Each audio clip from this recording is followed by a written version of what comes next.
ये है हमारी कलकत्ता की मुगलाई पराठा।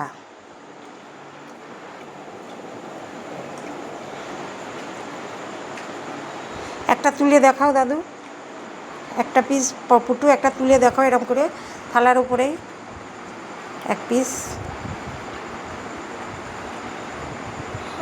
হ্যাঁ ঠিক আছে। হ্যাঁ কেমন খেতে? 3 পিস করে দিয়েছে না 4 পিস? 4 দিয়েছে। পিস হবে। কি 4 পিস? একটা মুগলাইকে 4 পিস করেছে। 4 পিস ধরি 6 পিস করেছে। হ্যাঁ সব প্রত্যেকটার নিচে নিচে আর একটা করে আছে। ও 6 পিস।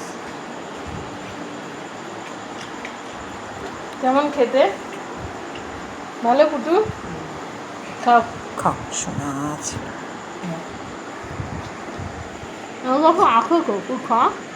আমি আমার জন্য খাবো। তুইও খা না ওদের সাথে, এখানে চেয়ার নিয়ে। বাবা মা তো যেতেই পেট ভরে যাচ্ছে। আমার হচ্ছে ওদের কাছ থেকে 1 পিস নিয়ে খেয়ে বাস হয়ে গেল।